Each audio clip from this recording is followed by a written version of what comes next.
तो आइए मैं अब आपको आगे स्टार्ट करता हूँ। एक बहुत इम्पोर्टेंट चीज़ है ग्राम अणु मात्रा। ग्राम अणु मात्रा या मोल मात्रा। अकेला मोल शब्द इस्तेमाल करते हैं इसके लिए। सुना है ग्राम अणु या मोल? सुना है? नहीं। क्या होता है?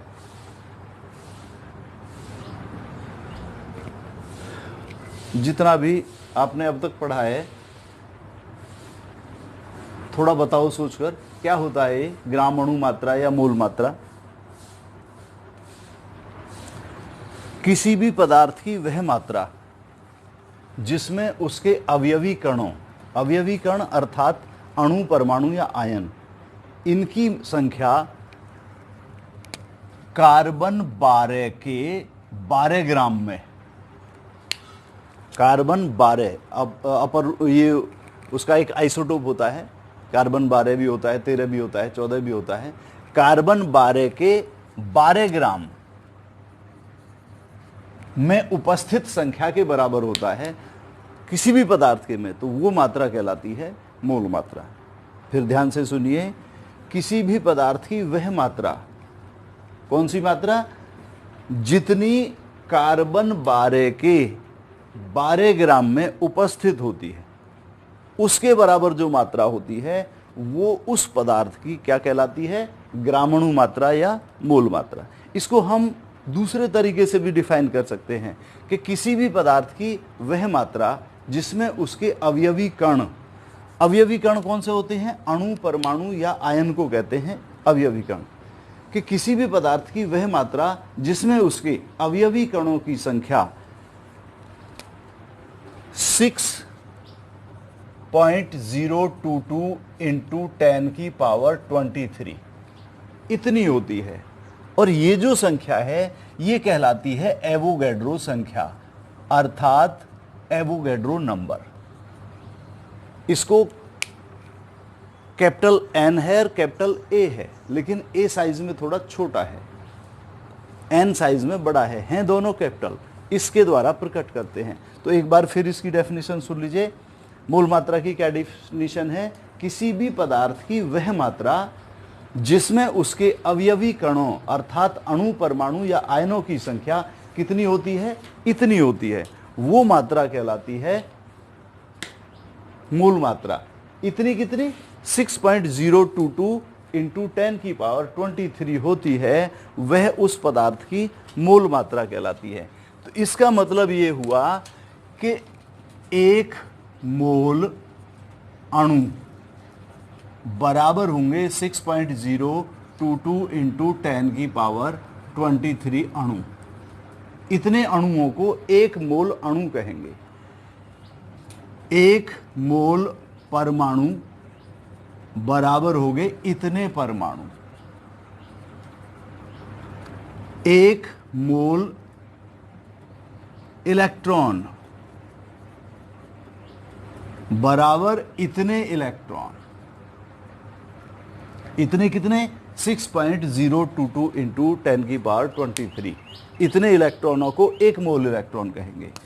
अर्थात एक मोल प्रोटॉन बराबर होंगे इतने प्रोटॉन। एक मोल इलेक्ट्रॉन, न्यूट्रॉन आएंगे, बराबर इतने न्यूट्रॉन। एक मोल ईंट बराबर इतनी ईंट। समझ रहे? तो मोल एक संख्या है और इतनी संख्या को कहते हैं। या एक मोल रुपया बराबर इतने रुपए, यानी 6.022 इंटू 10 की पावर 23 रुपया क्या कहलाएंगे? एक मोल रुपए। तो समझ में आ गया होगा मोल मात्रा कि किसी भी पदार्थ की वह मात्रा जिसमें उसके अवयवी कणों की संख्या, अवयवी कण अर्थात अणु, परमाणु और आयन की संख्या एवोगैड्रो संख्या के बराबर होती है, अर्थात 6.022 इंटू 10 की पावर 23 होती है। ये संख्या कहलाती है एवोगैड्रो नंबर और रिप्रेजेंट करते हैं कैपिटल एन ए से। तो एक मोल अणु बराबर एवोगैड्रो संख्या के बराबर अणु, एक मोल परमाणु बराबर एवोगैड्रो संख्या के बराबर परमाणु, एक मोल आयन बराबर एवोगैड्रो संख्या के बराबर आयन, अर्थात 6.022 इंटू 10 की पावर 23 आयन। समझ में आ गया? तो ये आपने मोल मात्रा समझी। अब आप समझिए मोलर आयतन। मोलर आयतन या मोलर वॉल्यूम।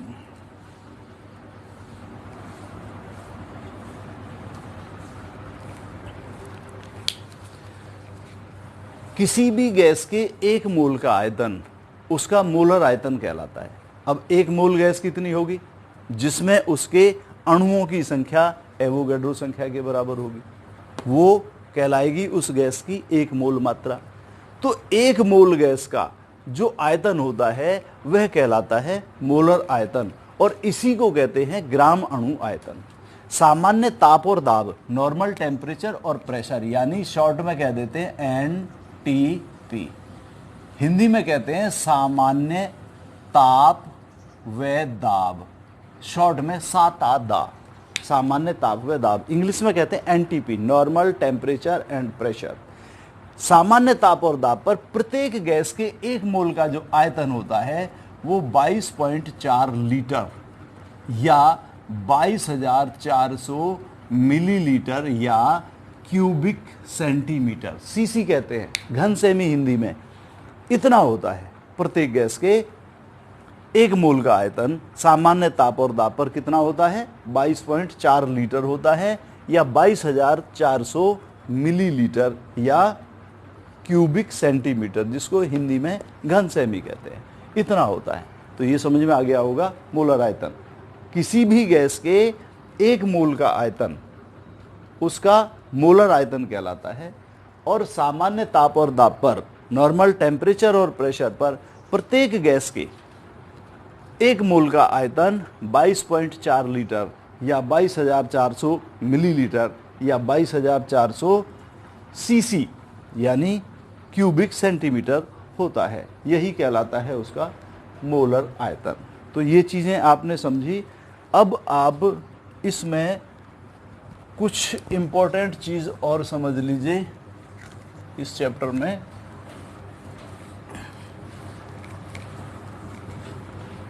देखिए, एक है मूलानुपाती सूत्र। मूलानुपाती सूत्र, एम्पायरिकल फॉर्मूला। इसको सरल सूत्र भी कह देते हैं, सरल सूत्र या सिंपल फॉर्मूला, एम्पायरिकल फॉर्मूला। देखिए,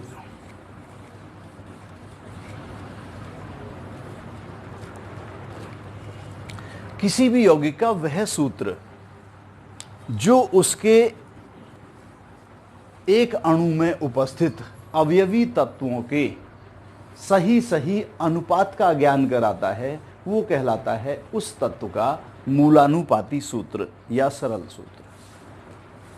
ध्यान से सुनिए, किसी भी यौगिक का वह सूत्र जो उसके एक अणु में उपस्थित अवयवी तत्वों की सही सही अनुपात का ज्ञान कराता है, वो कहलाता है मूलानुपाती सूत्र या एम्पायरिकल फॉर्मूला। उदाहरण के लिए, जो ग्लूकोज है उसका मूलानुपाती सूत्र CH2O है। क्या है? CH2O।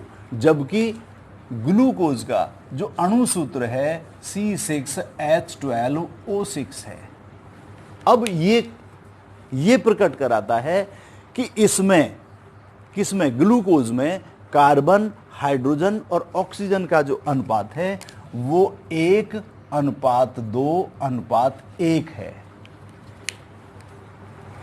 ऐसा सूत्र जो किसी यौगिक के एक अणु में उपस्थित अवयवी तत्वों के सही सही अनुपात का ज्ञान कराता है, वह कहलाता है मूलानुपाती सूत्र। समझ आ गया? उदाहरण के लिए ग्लूकोज का अणुसूत्र ये है। ये तो पता चला रहा है कि एक अणु में कितने परमाणु हैं सही सही, लेकिन ये उनके अनुपात का ज्ञान कराता है।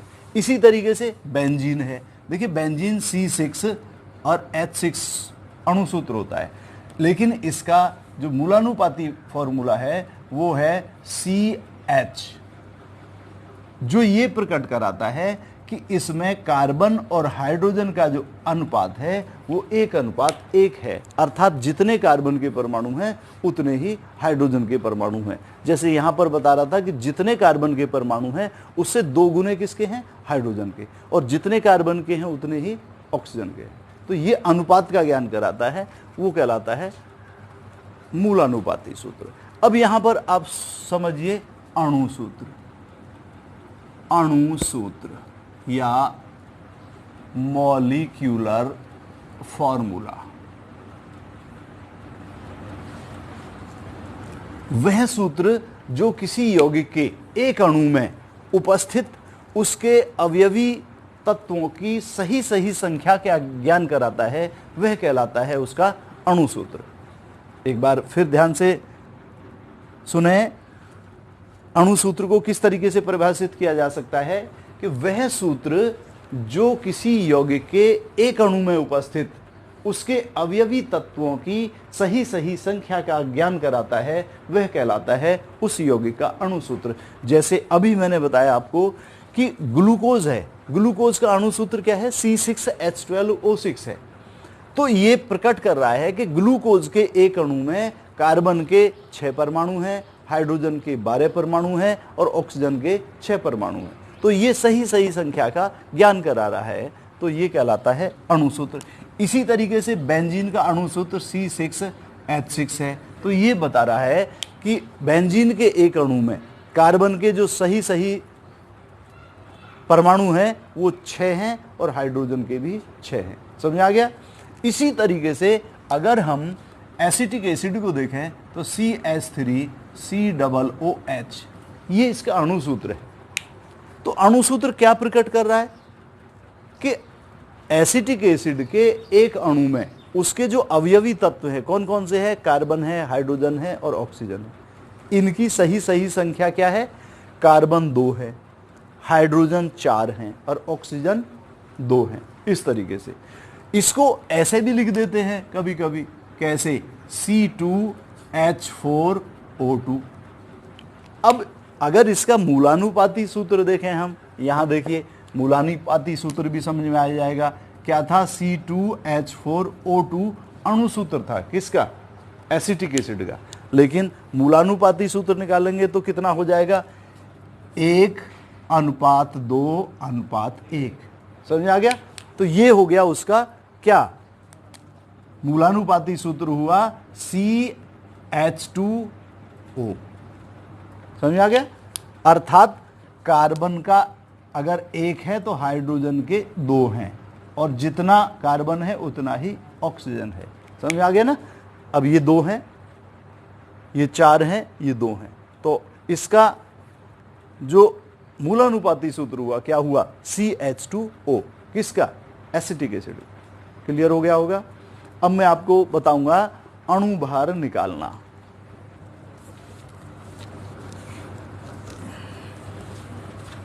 हालांकि आपको हाई स्कूल में बताया गया होगा, लेकिन फिर भी मैंने ये देखा है कि इंटर वाले बच्चे भी नहीं निकाल पाते हैं किसी यौगिक का अणुभार। तो ये चीज़ें समझिए आप। अणुभार ज्ञात करना, अणुभार ज्ञात करना। देखिए कैसे करते हैं अणुभार ज्ञात। सबसे पहले तो जो कोई भी यौगिक है जिसका आपने अणुभार निकालना है, उसमें उपस्थित तत्वों के परमाणु भार आपको सही सही ज्ञात होने चाहिए। जब सही सही परमाणु भार ज्ञात होंगे तभी आप उनका अणुभार निकाल सकते हैं। अब देखिए जैसे मैं कुछ तत्वों के परमाणु भार आपको पहले अणुभार निकालने से पहले समझा रहा हूं, आप उनको नोट कर लीजिए। एक उसमें देखिए, जैसे हाइड्रोजन है, ऐसे मैं एक टेबल बना देता हूं आपको। ये तो हो गया तत्व या एलिमेंट, ये उसका परमाणु क्रमांक या एटॉमिक नंबर कहते हैं, इसको जेड से प्रकट करते हैं। और ये हो गया उसका परमाणु भार या एटॉमिक वेट, इसको ए से प्रकट करते हैं। जैसे हाइड्रोजन है तत्व, इसका परमाणु क्रमांक 1 होता है और परमाणु भार भी 1 होता है। जैसे हीलियम है, परमाणु क्रमांक 2 होता है, परमाणु भार 4 होता है। लिथियम परमाणु क्रमांक 3 होता है, परमाणु भार 7 होता है। बेरिलियम 4 होता है परमाणु क्रमांक और परमाणु भार 9 होता है।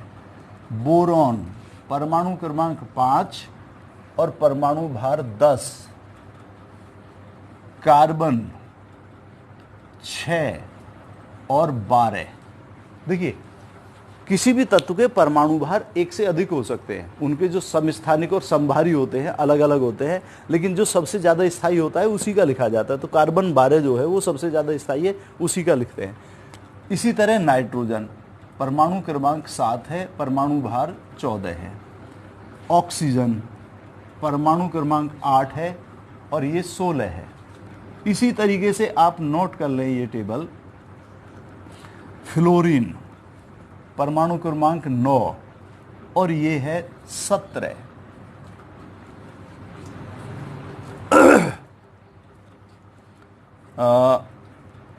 जो मेन है वो आपको बता रहे हैं। इसके अलावा जैसे सोडियम है, ये 11 होता है, नियोन के की आवश्यकता नहीं होती इस वजह से, और ये 23 होता है। फ्लोरीन का 19 है, 19। इसी तरीके से मैग्नीशियम परमाणु क्रमांक 12 है और परमाणु भार 24 है। मैं फिर यहां पर कर देता हूं क्योंकि निचाई में नहीं दिखाई देगा।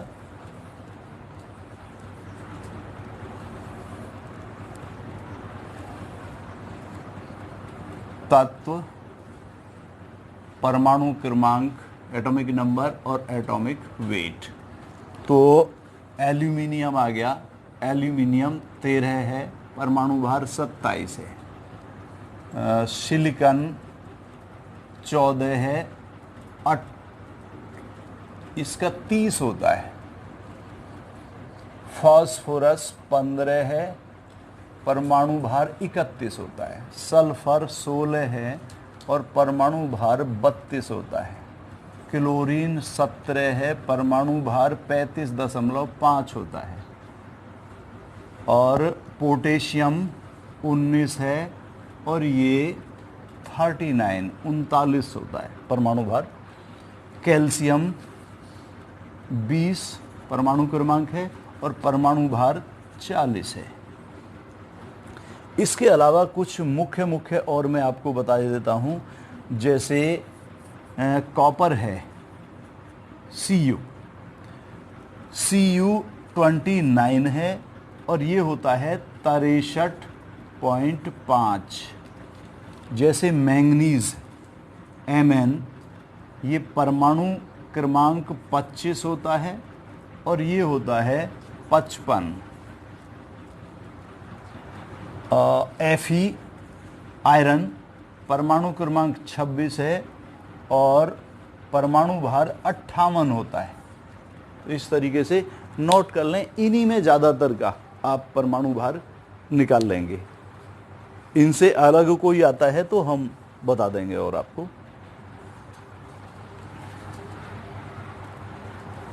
जल्दी नोट करें। अब देखिए, ये अगर आप याद कर लेंगे टेबल, परमाणु क्रमांक तो आपको याद ही होंगे और होने भी चाहिए मैक्सिमम तत्वों के। परमाणु भार और देख लेंगे तो अणु भार ज्ञात करने में आपको आसानी रहेगी। देखिए, जैसे बहुत आसान सा वो बता रहा हूं मैं।